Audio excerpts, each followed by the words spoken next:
কোনো দিন এমন হয় যেদিনকে চোখ খুলেও মাথাটা কিন্তু তখনও কাজ করা শুরু করে না।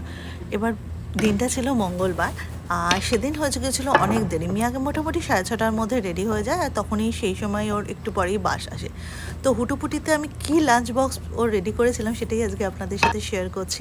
বক্সে ছিল শসা আর গাজর, যেটা আমি একটু লেবু আর নুন দিয়ে দিয়েছি। মোটামুটি এটাও খেতেও পছন্দও করে আর ঘুরতে ফিরতে খেয়েও নেবে টিফিন টাইমে। সাথে রেখেছি দু চারটে শক্ত খেজুর, মানে এইগুলো কী হয়, এটাও একটু টুকরো করে দিয়েছি যাতে একটু হ্যান্ডি হয় ব্যাপারটা।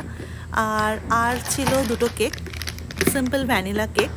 এগুলোর মধ্যে ক্রিম ট্রিম বিশেষ কিছু নেই। আর একটা লেবু, এই গরমে তো আলাদাভাবে আর লেবু বাড়িতে এসে খাওয়া হয় না, তো এই এরকমই একটা রেখেছি, যেটা যে জিনিসগুলো মোটামুটি খেয়ে নেয় সেই দিয়েই আমি এটাকে ফিল আপ করেছি। আর একটাও ছিল সাথে হচ্ছে সৌদি আর ম্যাঙ্গো ড্রিঙ্ক। এই গরমে খেলে ধুলে যখন ক্লান্ত হয়ে যাবে, জল খেয়েও যখন আরেকটু কিছু ডিফারেন্ট ইচ্ছা করবে, তখনই এটা।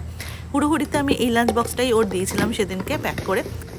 আর এই ধরনের লাঞ্চ বক্সে কিন্তু দেখেছি যেদিনকে আমি এইগুলো দিই ভরে ভরে, সেদিন কিন্তু লাঞ্চ বক্সটা ফাঁকা হয়েও আসে।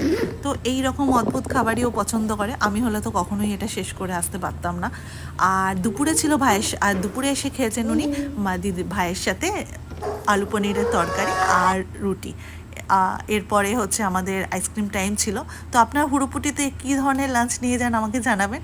দেখা হবে পরবর্তী একটা ভিডিওতে। সবাই খুব ভালো থাকবেন, ধন্যবাদ।